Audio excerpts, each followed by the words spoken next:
விவசாயிகள் சந்திக்கக்கூடிய பிரச்சனைகளுக்கு ஒரு தீர்வை உருவாக்கக்கூடிய பட்ஜெட்டாக இந்த பட்ஜெட் அமையல. ஏற்கனவே இந்த ட்ரோன் பயிற்சி எல்லாம் இருக்குது, அது இப்ப வேற ஒரு பேர்ல மாத்திருக்காங்க. இப்படி சில திட்டங்களுக்கு பெயர்கள் மாற்றப்பட்டிருக்கு. நடைமுறையில் இருக்கக்கூடிய பல திட்டங்களுக்கு புதிய அரசாங்கம் புது வேளாண்மை நிதிநிலை அறிக்கையில இந்த அறிவிப்பு வரும் நாங்க எதிர்பார்த்தோம். இந்த அறிவிப்பு வராம இருக்கிறது விவசாயிகளுக்கு மிகப்பெரிய ஏமாற்றமா இருக்கு. ஒன்றிய அரசாங்கம் இந்த சட்டத்தை 2025 மின்சார சட்டத்தை அமலாக்க தொடங்கிட்டுனா இலவச மின்சாரத்தை இவங்க கொடுக்க முடியாது. கடன் தள்ளுபடி ஏற்கனவே இவங்க சொன்ன அடிப்படையில் தள்ளுபடி பண்ணல. தமிழ்நாடு முழுவதும் விவசாயிகள் போராட்டம் நடந்துகிட்டே இருக்குது. இந்த போராட்டத்தின் விளைவாக 2 முறை மாற்றி அந்த தள்ளுபடி அறிவிப்பு அறிவிச்சிருக்கிறாங்க. அதுலயும் விவசாயிகளுக்கு ஏற்பு கிடையாது. பெரும்போது விவசாயிகளுக்கு பயன் கிடைக்காது. விவாதத்துக்கு இடையிலேயே மாநில முதலமைச்சர் விவசாயிகள் பயன்படக்கூடிய வகையில நெல்லுக்கான விலை, கரும்புக்கான விலை, கூட்டுறவு கடன் தள்ளுபடி சம்பந்தமா, பால் விலை உயர்வு சம்பந்தமா, அதாவது கொள்முதல் விலை உயர்வு சம்பந்தமான அறிவிப்பை வெளியிட்டாதான். டைலாக் தமிழ் நேயர்களுக்கு வணக்கம். நேற்று தாவேகாவோட முதல் தமிழ்நாடு பட்ஜெட் அறிவிக்கப்பட்டிருந்த நிலையில இன்னைக்கு வேளாண் பட்ஜெட் அறிவிக்கப்பட்டிருக்கு. இதை பற்றி இன்னைக்கு பேசுறதுக்காக விவசாய சங்கரோட மாநில பொதுச் செயலாளர் சுவாமி நடராஜன் அவர்கள் வந்திருக்காங்க. வணக்கம் சார். 2026 வேளாண்மை பட்ஜெட் அறிவிக்கப்பட்டிருக்கு. இதை தொடர்ந்து உங்களோட பார்வை என்னவா இருக்கு? தமிழ்நாட்டுல புதிதாக ஆட்சி பொறுப்பேற்றிருக்கக்கூடிய தாவேகா அரசாங்கம் தன்னுடைய முதல் வேளாண் பட்ஜெட்டை இன்னைக்கு தாக்கல் பண்ணியிருக்கிறாங்க. ஏறக்குறைய வேளாண்மை துறை அமைச்சர் ஒரு 2.5 மணி நேரம் இந்த பட்ஜெட்டை சட்டமன்றத்துல தாக்கல் பண்ணியிருக்கிறாரு. ஒட்டுமொத்தமாக 2026-27க்கு ஒரு 58,000 கோடி ரூபாய் வேளாண்மை துறையை சார்ந்திருக்கக்கூடிய பல்வேறு புதிய திட்டங்கள் என்பது அதில் அறிவிக்கப்பட்டிருக்கு. குறிப்பாக இன்றைக்கு இயற்கை விவசாயத்தை விவசாயத்துல ரசாயன பயன்பாடு அதிகமாகி அதனால பல்வேறு நோய்கள் வரக்கூடிய சூழல்ல நாடு முழுவதும் தமிழ்நாட்டுல இயற்கை விவசாயத்துக்கு பால் விவசாயிகள் கொஞ்சம் ஈடுபடுறாங்க. இயற்கை விவசாய முறையில உற்பத்தி செய்யக்கூடிய அந்த விளைபொருள்களுக்கு நல்ல வரவேற்பு இருக்குங்கிற அடிப்படையில இயற்கை விவசாயத்தை மேம்படுத்தக்கூடிய வகையில இயற்கை வேளாண் விஞ்ஞானி நம்மாழ்வார் பெயர்ல ஒரு டிப்ளமா காலேஜ் தஞ்சாவூர் மாவட்டம் கும்பகோணத்துல துவங்குறதா அந்த அறிவிப்பு புதிய அறிவிப்பு என்பது வந்திருக்கு. அதே போல நம்ம பல்வேறு சின்ன சின்ன அறிவிப்புகள், குறிப்பாக நீர் மேலாண்மை சம்பந்தமா, சொட்டு நீர் பாசனத்தை மேம்படுத்துவதற்கு இந்த ஒரு ஆண்டுல ஒரு 2,27,000 ஏக்கர்ல ஒரு 90,000 விவசாயிகள் பயன்படக்கூடிய வகையில அதற்காக ஒரு 700 கோடி ரூபாய் நிதி என்பது ஒதுக்கப்பட்டிருக்கு. இந்த மாதிரி சில புதிய அறிவிப்புகள் 1-2 வந்திருக்கு. அதே மாதிரி சென்னையை தலைமையிடமாக கொண்டு வேளாண்மை வருவாய் ஆணையம் என்பது ஒண்ணு அமைக்கப்பட்டிருக்கு. இந்த மாதிரி சில அறிவிப்புகள் அறிவிச்சிருக்கிறாங்க. ஒட்டுமொத்தத்துல ஒரு 58,000 கோடி ரூபாய் இந்த ஆண்டு ஓராண்டுக்கான அந்த நிதி இயக்கில கிராமப்புற உழைப்பாளி மக்கள், கிராமப்புற வேலை உறுதி திட்டம் இருக்குல்ல, அந்த திட்டத்துக்கு ஒரு 18,000 கோடி ரூபாய் நிதி என்பது ஒதுக்கப்பட்டது. இடைக்கால பட்ஜெட்ல 8,000 கோடி ரூபாய் தான் இருந்தது. அதை உயர்த்தி ஒரு 18,000 கோடி ரூபாய் ஒதுக்கப்பட்டது. இது மூலம் 1-2 சின்ன சின்ன அறிவிப்புகள் வரவேற்கத்தக்க விஷயமாக இருக்குது. இருந்தாலும் அடிப்படையில இன்னைக்கு தமிழ்நாட்டுல விவசாயிகள் சந்திக்கக்கூடிய பிரச்சனைகளுக்கு ஒரு தீர்வை உருவாக்கக்கூடிய பட்ஜெட்டாக இந்த பட்ஜெட் அமையல. வழக்கமா சில அறிவிப்புகள், சில பெயர் மாற்றங்கள், கடந்த ஆட்சியில செயல்பாட்டில் இருக்கக்கூடிய சில திட்டங்களை பெயரை மாத்தி புதிய திட்டங்கள் வந்திருக்கு. ஏற்கனவே இந்த ட்ரோன் பயிற்சி எல்லாம் இருக்குது, அது இப்ப வேற ஒரு பேர்ல மாத்திருக்காங்க. இப்படி சில திட்டங்களுக்கு பெயர்கள் மாற்றப்பட்டிருக்கு. நடைமுறையில் இருக்கக்கூடிய பல திட்டங்களுக்கு இன்னைக்கு தமிழ்நாட்டுல விவசாயிகள் அடிப்படையில சந்திக்கக்கூடிய, எதிர்நோக்கக்கூடிய, பாதிக்கப்பட்டிருக்கக்கூடிய பிரச்சனைன்னு பாத்தீங்கன்னா விலைதான். விவசாயிகள் உற்பத்தி பண்ணக்கூடிய பொருள்களுக்கான ஆதார விலை கிடைக்கிறது. விலையை கொடுக்கிறது மத்திய அரசாங்கத்தினுடைய பொறுப்பா இருந்தாலும் மாநிலத்தில் இருக்கக்கூடிய அரசாங்கம் தன்னுடைய பங்காக ஊக்கத்தொகை அல்லது SAP அப்படிங்கிற மாதிரி வகையில கடந்த காலத்துல போராடி பெற்று இருக்கிறோம். பெரும்பகுதி தமிழ்நாட்டில் இருக்கக்கூடிய விவசாயிகளுக்கு அதுதான் பிரச்சனை. நெல்லுக்கு, கரும்புக்கு, பால் உற்பத்தி பண்ணக்கூடிய உற்பத்தியாளர்களுக்கு, மக்காச்சோளத்தை உற்பத்தி பண்ணக்கூடிய விவசாயிகளுக்கு, இவங்களுக்கு அப்புறம் உரிய விலை கிடைக்காம தான் கடந்த காலத்துல தமிழ்நாட்டுல கடுமையான பாதிப்புகளை விவசாயிகள் சந்திச்சுட்டு இருக்கோம். இப்ப இந்த வேளாண் நிதிநிலை அறிக்கையில அது போன்ற அறிவிப்புகள் ஒன்று எதிர்பார்த்தோம். உதாரணத்துக்கு இவங்க தேர்தல் காலத்துல கொடுத்த வாக்குறுதி, ஆட்சிக்கு வந்தா நெல் குவிண்டாலுக்கு 3,500 ரூபாய் விலை கொடுப்போம், கரும்புக்கு ஒரு டன்னுக்கு 4,500 ரூபாய் விலை கொடுப்போம்னு சொன்னாங்க. அப்ப புதிய அரசாங்கம் புது வேளாண்மை நிதிநிலை அறிக்கையில இந்த அறிவிப்பு வரும்னு நாங்க எதிர்பார்த்தோம். இந்த அறிவிப்பு வராம இருக்கிறது விவசாயிகளுக்கு மிகப்பெரிய ஏமாற்றமா இருக்குது. அதே போல கூட்டுறவு பயிர்க்கடன் கடன் தள்ளுபடி முழுசா பண்ணுவோம். 5 ஏக்கருக்குள்ள விவசாயிகள் கடன் பட்டிருந்தா முழுசா தள்ளுபடி, 5 ஏக்கருக்கு மேல இருந்தாக்க அதுல கடன்ல பாதி தள்ளுபடி பண்ணணும்னு ஏற்கனவே இவங்க கொடுத்ததுதான், யாரும் கேட்கல.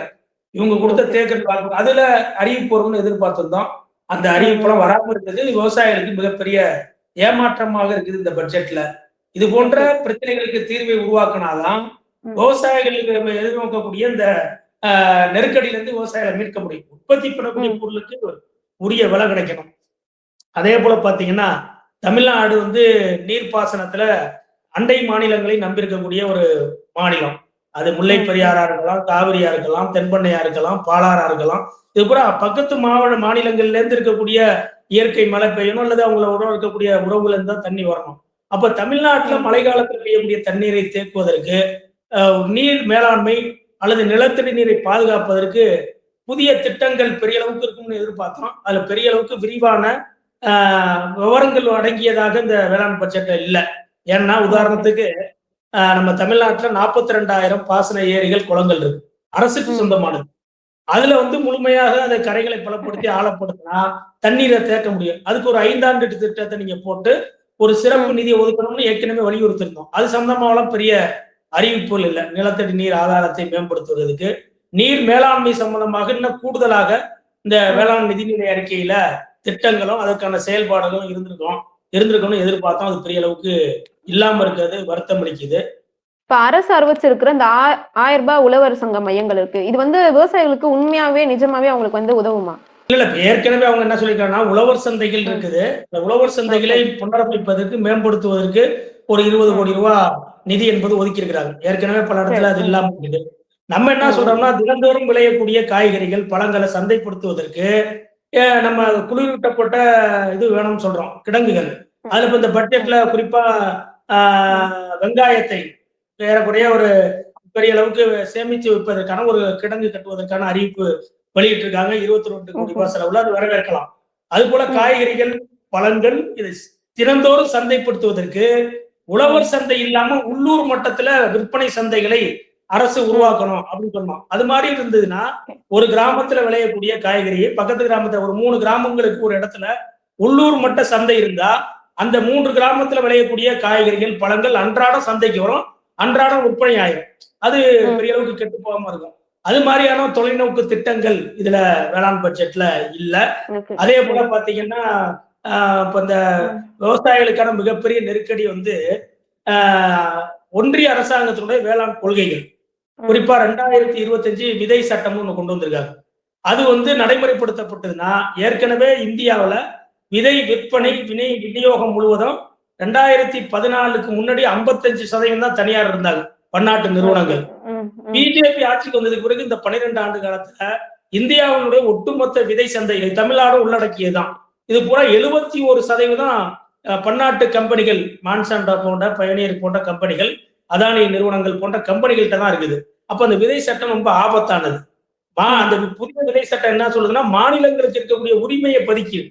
இப்ப அது சம்பந்தமான இந்த பட்ஜெட்ல 2025 விதை மசோதா சட்டத்தை நாங்க தமிழ்நாடு எதிர்க்கிறது அல்லது அந்த மாதிரி அந்த ஏற்புடையது இல்லை, அந்த மாதிரி ஒரு எதிர்ப்பு பதிவு பண்ணிருக்கணும். அதுதான் நெருக்கடியை உருவாக்குது. அதே போல இலவச மின்சாரம், நம்ம விலை இல்லாத மின்சாரத்தை அங்க பயன்படுத்திட்டு இருக்கோம். 2025 மின்சார திருத்த மசோதா என்ன சொல்லுதுன்னா ஒன்றிய அரசாங்கம் கொண்டு வந்திருக்கிறதுல 1 யூனிட் மின்சாரத்தை யாரு பயன்படுத்தினாலும் அதுக்கு உரிய கட்டணத்தை செலுத்தணும். அப்ப இந்த பட்ஜெட்ல தமிழ்நாட்டுல ஏறக்குறைய 24 லட்சம் மின் இணைப்புகள், விலை இல்லாத மின் இணைப்பு இருக்கு. அதற்கான மின்சார மானியமா பட்ஜெட்ல 7,700 கோடி ரூபாய் ஒதுக்கியிருக்காங்க. அது வரவேற்கலாம், கரெக்ட். ஆனா எத்தனை நாளைக்கு இது இருக்கும்? ஒன்றிய அரசாங்கம் இந்த சட்டத்தை 2025 மின்சார சட்டத்தை அமலாக்க தொடங்கிட்டுனா இலவச மின்சாரத்தை இவங்க கொடுக்க முடியாது. இவங்க கொடுக்கணும்னா இவங்க அதுக்கான பணத்தை செலுத்தணும். 9,000 கோடி ரூபாய் வரும். இலவச மின்சாரத்துக்கு 8,168 கோடி ஒதுக்கி இருக்காங்க. ஆனா புது கரண்ட் இல்லாம பல வருஷமா காத்துட்டு இருக்காங்க. இவங்களுக்கு எல்லாம் என்ன பதில் இருக்கு? அதுதான், அதனால ஒன்றிய அரசாங்கத்தினுடைய மின்சார சட்டம் 2025 எதிர்க்கிறோம் அல்லது தமிழ்நாட்டில் அமல்படுத்த மாட்டோம்னு வந்திருக்கணும்னு எதிர்பார்த்தோம். அதே போல பாத்தீங்கன்னா மின்சாரத்துக்கான மானியமாக மாநில அரசாங்கம் நிதி ஒதுக்கி இருந்தாலும் இன்னைக்கு தமிழ்நாட்டுல பல லட்சம் பேர் மின் இணைப்பு, புதிய மின் இணைப்பாக காத்திருக்கிறாங்க. அதாவது போர் போட்டு 10 லட்சம் ரூபாய் 15 லட்சம் ரூபாய்க்கு ஆழ்குழாய் கிணறு போட்டு அதற்கு மின் இணைப்பு பெறுவதற்கு தமிழ்நாடு அரசாங்கத்தினோட தக்கல் திட்டம்னாக்க 3 லட்சம் ரூபாய் 4 லட்சம் ரூபாய் 5 லட்சம் ரூபாய் பணத்தை கட்டி காத்திருக்கிறாங்க. அந்த தக்கல் திட்டத்துல மின் இணைப்பு கோரி பணம் கட்டினாலே அந்த சட்டத்துல என்ன சொல்றாங்கன்னா 90 நாட்கள் உள்ள அதுக்கு மின் இணைப்பு தரணும். 15ல இருந்து 90 நாள் 15ல இருந்து 90 நாள் கொடுக்கணும். ஆனா தமிழ்நாட்டுல கடந்த 2 ஆண்டுகளாக 3 லட்சம் ரூபாய் 4 லட்சம் ரூபாய் 5 லட்சம் ரூபாய் பணம் கட்டி பல லட்சம் பேர் புதிய மின் இணைப்புக்காக காத்திருக்கிறாங்க. அந்த விவசாயிகளுக்கு மின் இணைப்பு கொடுப்பது சம்பந்தமான எந்த அறிவிப்பும் இன்றைய நிதிநிலை அறிக்கை இல்லாம இருக்கிறது ஏமாற்றம் அளிக்குது. காத்திருக்கக்கூடிய விவசாயிகளுக்கு என்ன பண்ண போறோம்னு தெரியல. அதே மாதிரி விலை நெல்லுக்கான ஊக்கத்தொகை 3500 ரூபாய் அவங்க தரணும். ஒன்றிய அரசாங்கம் 2410 ரூபா தான் அக்டோபர் 1ஆம் தேதியில வந்தாலும் பணம் அந்த விலை என்பது இருக்கு. அப்ப அது சம்பந்தமா எந்த அறிவிப்பும் இல்லாம இருக்கு. கரும்புக்கான 4500 ரூபாய் தர்றேன்னு சொன்னாங்க, அது சம்பந்தமா விலை இல்லாம இருக்கு. அதே மாதிரி பால் உற்பத்தி இன்னைக்கு ஒரு நாளைக்கு 3 கோடி லிட்டர் தமிழ்நாட்டுல பால் உற்பத்தி செய்யப்படுது. ஆனா தமிழ்நாடு அரசாங்கத்தினுடைய ஆவின் நிறுவனம் ஒரு நாளைக்கு வெறும் 33 லட்சம் லிட்டர் தான் கொள்முதல் பண்ணுது. மீதி எல்லாம் தனியார்ட்ட தான் போகுது. அப்ப ஆவின் நிறுவனத்தை பலப்படுத்தணும்னா கிராமப்புறத்துல கூடிய பால் உற்பத்திய ஆவினுக்கு கொண்டு வரணும். ஆவினுக்கு கொண்டு வரணும்னா உற்பத்தி செலவுகள் அதிகரிச்சிருக்கு. மாட்டு தீவனம், புண்ணாக்கு, புல்லு, அதோட பராமரிப்பு செலவெல்லாம் பல மடங்கு உயர்ந்திருக்கும் போது குறைந்தபட்சம் ஒரு லிட்டருக்கு 10 ரூபாய் விலை ஏத்தினாதான் ஆவின் நிறுவனத்துக்கு பால் வரும். ஆவின் நிறுவனத்துக்கு பால் வந்தாதான் கூட்டுறவு ஆவின் நிறுவனத்தையும் பாதுகாக்க முடியும். அது சம்பந்தமா எந்த விதமான அறிவிப்பும் இல்லாம இருக்குது. விவசாயிகளுக்கு ஏமாற்றமா தான் இருக்கு. இப்படி அதாவது ஒரு பக்கம் பல்வேறு திட்டங்கள் சின்ன சின்ன பேர்ல அதுக்கான நிதி ஒதுக்கீடுகள் ஒரு பக்கம் பண்ணியிருந்தாலும் இதுக்கெல்லாம் அடிப்படை காரணம் என்னன்னாக்க விவசாயிகள் எதிர்நோக்கக்கூடிய பிரச்சனை விலைதான். அது எந்த பொருள் உற்பத்தி பண்ற பொருளா இருந்தாலும் அதற்கான விலையை ஒன்றிய அரசாங்கம் கொடுத்தாலும் மாநில அரசும் தங்களுடைய பங்காக நெல்லுக்கு, கரும்புக்கு, பாலுக்கு இதுக்கு கூட விலைய இவங்க கொடுக்கணும். அது சம்பந்தமா எந்த விதமான அறிவிப்பும் இல்லாம இருக்கிறது விவசாயிகளுக்கு உண்மையிலேயே பெருத்த ஏமாற்றமா தான் இருக்கு. எதிர்பார்த்தாங்க. அதே மாதிரி கூட்டுறவு கடன் தள்ளுபடி ஏற்கனவே இவங்க சொன்ன அடிப்படையில தள்ளுபடி பண்ணல. தமிழ்நாடு முழுவதும் விவசாயிகள் போராட்டம் நடந்துகிட்டே இருக்குது. இந்த போராட்டத்தின் விளைவாக 2 முறை மாற்றி அந்த தள்ளுபடி அறிவிப்பு அறிவிச்சிருக்கிறாங்க. அதுலயும் விவசாயிகளுக்கு ஏற்பு கிடையாது. பெரும்பகுதி விவசாயிகளுக்கு பயன் கிடைக்காது. எனவே புதிய அறிவிப்பை வெளியிடுங்க அப்படின்னு தொடர்ந்து போராடுறோம். அரசாங்கத்திட்ட கவனத்துக்கு கொண்டு போயிருக்கிறோம். அது சம்பந்தமா இன்னைய பட்ஜெட்ல அறிவிப்பு வரும்னு பெரும்பகுதி விவசாயிகள் எதிர்பார்த்துக்கிட்டு இருந்தாங்க. அது பத்தி எந்த அறிவிப்பும் இல்லாம இருக்கிறதும் ஏமாற்றம் அளிக்குது. எனவே தமிழ்நாடு முதலமைச்சர் நேத்து பொது பட்ஜெட் வந்திருக்கு, இன்னைக்கு வேளாண்மை பட்ஜெட் வந்திருக்கு. நாளைய தினத்திலிருந்து பட்ஜெட் மேல விவாதங்கள் துவங்க போகுது. இந்த விவாதத்துக்கு இடையிலேயே மாநில முதலமைச்சர் விவசாயிகள் பயன்பெறக்கூடிய வகையில நெல்லுக்கான விலை, கரும்புக்கான விலை, கூட்டுறவு கடன் தள்ளுபடி சம்பந்தமா, பால் விலை உயர்வு சம்பந்தமா, அதாவது கொள்முதல் விலை உயர்வு சம்பந்தமான அறிவிப்பை வெளியிட்டாதான் இந்த பட்ஜெட் முழுமையான பட்ஜெட்டாக விவசாயிகளால் பார்க்க முடியும். அப்பதான் அந்த அரசாங்கத்தின் மேல விவசாயிகளுக்கு ஒரு நம்பிக்கை என்பது ஏற்படும். அதை செய்யணும்னு நாங்க தமிழ்நாடு விவசாய சங்கத்தின் சார்பில் மாநில முதலமைச்சரை வலியுறுத்துறோம். ஓகே, இப்ப உரத்துக்கு மானியம் ஒதுக்கி இருக்காங்க. ஆனா இப்ப உரத்துக்குன்னு பார்த்தோம்னா அவங்க ஆள் கூலியா இருக்கட்டும், இல்ல பூச்சிக்கொல்லி மருந்தா இருக்கட்டும், இல்ல பெட்ரோல் எல்லாம் எல்லாமே ஏறி போயிடுச்சு. இந்த ஊதியம் இவங்களுக்கு நஷ்டத்தை ஈடுகட்டுமா? அது நிச்சயமா முடியாது. இப்ப உற்பத்தி செலவு கடுமையா உயர்ந்து போயிட்டு இருக்கு. கடந்த ஏப்ரல்ல ஒன்றிய அரசாங்கம் ரசாயன உரத்தினுடைய உரங்களை பூரா பல மடங்கு உயர்த்திருக்கு. ஒரு மூட்டைக்கு 400 ரூபாயில இருந்து 470 ரூபாய் வரைக்கும் பேக்டம்பாஸ், பொட்டாசு, அதே மாதிரி சல்பேட்டு, இது மாதிரி உரத்துக்கெல்லாம் விலையை ஏற்றிட்டாங்க. அப்ப இந்த ஆண்டு உற்பத்தி செலவு ஒரு பக்கம் கடுமையா உயர்ந்து போயிருக்கு. மாநில அரசாங்கத்தை பொறுத்த வரைக்கும் இவங்களுக்கு வேளாண்மை துறை மூலமா நுண்ணூட்ட உரங்களும் சில பூச்சிக்கொல்லி மருந்துகளும் மானிய விலையில தருவாங்க. உரத்தை இவங்களை தர முடியாது. அது மத்திய அரசாங்கம் தர்றதுதான், அவங்க தீர்மானிக்கிறதுதான் விலை. இந்த மாதிரி நுண்ணூட்ட உரங்களை அப்படிதான் வேளாண்மை துறை மூலமா வழங்குறாங்க. அது பெரிய அளவுக்கு ஒரு பகுதி விவசாயிகளுக்கு பயன்படும், பெரிய அளவுக்கு அது பயன்படாது. அதே போல கடுமையா இப்ப எல் நினோ, கடுமையான வெப்பம், கடுமையான வறட்சி, காவிரி டெல்டாவில் குறுவை சாகுபடி கிடையாது. தமிழ்நாடு முழுவதும் ஒரு பக்கம் வறட்சி தான் அதிகரிச்சுட்டு இருக்குது. இந்த வெப்பம்னா செப்டம்பர் வரைக்கும் நீடிக்குங்கிறாங்க. அப்ப காவிரி டெல்டா மாவட்டங்களில் மேட்டூர் அணை திறக்கப்படாததுனால குறுவை சாகுபடி இழந்துட்டு இருக்காங்க. குறுவை சாகுபடி கிடையாது, அரசாங்கமே ஒத்துக்கிறாங்க. அப்ப ஆழ்குழாய் பாசனத்தின் மூலமா தான் கொஞ்சோண்டு சாகுபடி என்பது நடக்குது. ஆற்று பாசனத்தை நம்பியிருக்கக்கூடிய விவசாயிகள் குறுவை சாகுபடி இழந்து போயிருக்காங்க. கடுமையான வறட்சியில ஏற்கனவே மாநில அரசாங்கத்தை காவிரி டெல்டா மாவட்டங்களை, வறட்சி பாதித்த மாவட்டங்களை அறிவிச்சு சாகுபடி இழந்திருக்கக்கூடிய விவசாயிகளுக்கு ஏக்கருக்கு 15,000 ரூபாய் நிவாரணம் கொடுக்கணும். அதே மாதிரி விவசாய வேலையை மட்டுமே நம்பியிருக்கக்கூடிய கிராமப்புற உழைப்பாளி மக்கள் விவசாய தொழிலாளர்கள் அவங்களுக்கு ஆத்துல தண்ணி வராதனால வேலையே கிடையாது, வேற வேலையும் கிடையாது. அந்த மாதிரி குடும்பங்களுக்கு அந்த குடும்பத்தினுடைய வாழ்வாதாரத்தை பாதுகாப்பதற்கு குறைந்தபட்சம் ஒரு குடும்பத்துக்கு 10,000 ரூபாய் நிவாரணம் வழங்கணும்னு சொல்லி பல்வேறு கட்சிகள், பல்வேறு விவசாய சங்கங்கள் மாநில அரசாங்கத்தை வலியுறுத்தி இருக்கிறோம். அது சம்பந்தமா ஏதாவது ஒரு அறிவிப்பு வரும் இந்த பட்ஜெட்ல, வேளாண் பட்ஜெட்ல. ஏன்னா அவங்களுக்கு நேரடியா தெரியும், அமைச்சர்கள்லாம் வந்து பாக்குறாங்க, காவிரியில தண்ணி வரல, காவிரி நதி நீர் பிரச்சனை, அது வேற டாபிக், எப்படி போயிட்டு இருக்குன்னு நம்மளுக்கு தெரியும். இப்பதான் மழை பெஞ்சு கொஞ்சம் தண்ணி வருது. அது முழுவதும் மேட்டூர் அணை 120, 110 அடி வந்தாதான் சம்பா சாகுபடிக்கு தண்ணி திறக்க முடியும். இப்படிப்பட்ட சூழல்ல கடுமையான வறட்சி நிலவக்கூடிய அந்த சாகுபடியை இழந்திருக்கக்கூடிய அந்த டெல்டா மாவட்ட விவசாயிகளுக்கும் விவசாய தொழிலாளிகளுக்கும் நிவாரணம் அறிவிப்பாங்கன்னு பெரிய எதிர்பார்ப்பு இருந்தது. அது சம்பந்தமாகவும் எந்த அறிவிப்பும் இல்லாம இருக்கிறது பெரிய விவசாயிகளுக்கும் அந்த தொழிலாளர்களுக்கும் பெரிய பேர் அதிர்ச்சியா இருக்குது. இதையெல்லாம் மாநில முதலமைச்சர் அடுத்து நடக்கக்கூடிய விவாதத்துக்கு இடையிலேயே விதி 110 கீழோட அறிவிக்கலாம். ஏன்னா கடுமையான இன்னைக்கு பல்வேறு விவசாய அமைப்புகளும் எல்லாருமே இந்த பட்ஜெட் சம்பந்தமா கருத்துக்களை சொல்லிட்டு இருக்காங்க. அரசினுடைய கவனத்துக்கு போயிருக்கோம். அந்த அடிப்படையில முதலமைச்சர் இதுல எல்லாம் தலையீடு செய்து உரிய அறிவிப்புகளை வெளியிடுவார் என்று எதிர்பார்க்கிறோம். இப்ப இறுதியா வந்து இந்த பட்ஜெட்ல விடுபட்டிருக்க ஒரு முக்கியமான கோரிக்கைகளை என்னென்ன? இல்ல, பொதுவா வந்து அவங்க இந்த 58,000 கோடி ரூபாய்க்கு பல்வேறு திட்டங்களை பல்வேறு பெயர்கள்ல ஒவ்வொரு பயிர் வாரியா, அது தென்னை சாகுபடிக்கு என்னென்ன பண்ணணும், பனை சாகுபடிக்கு என்னென்ன பண்ணணும், அதே மாதிரி சிறுதானியங்கள் உற்பத்தி, குறுதானியங்கள் உற்பத்தி, மக்காச்சோளம், கரும்பு உற்பத்தியை பெருக்குவதற்கு, இப்படி பல்வேறு திட்டங்கள் எல்லாம் போட்டிருக்கிறாங்க. ஆனா அதுக்காக ஒதுக்கப்பட்டிருக்கக்கூடிய நிதி பாத்தீங்கன்னா குறைந்த அளவு தான் இருக்கு. அதுக்கான நிதிகள் அதை உயர்த்தணும். அதே போல நம்ம வந்து ஏற்கனவே சொன்னது மாதிரி கொள்முதல் உத்தரவாதம் இருக்கும்ல, அது சம்பந்தமா அந்த அறிக்கையில எதுவும் பெருசா இல்லை. இப்ப நெல்லுக்கு தமிழ்நாடு நுகர்பொருள் வாரியம் கொள்முதல் பண்றாங்க.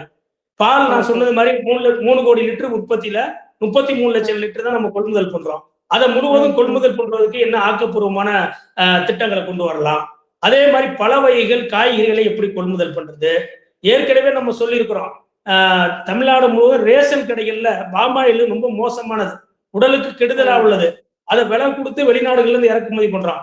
உள்நாட்டுல இருக்கக்கூடிய எண்ணெய் வித்துக்களை அதிகப்படுத்திய உற்பத்தியை பெருக்கிறது.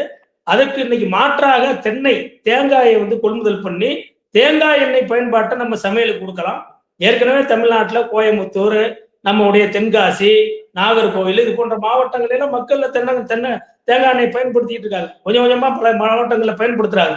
அது உடம்புக்கு நல்லது. தென்னை விவசாயிகளுக்கும் ஒரு பாதுகாப்பான விலை கிடைக்கும்.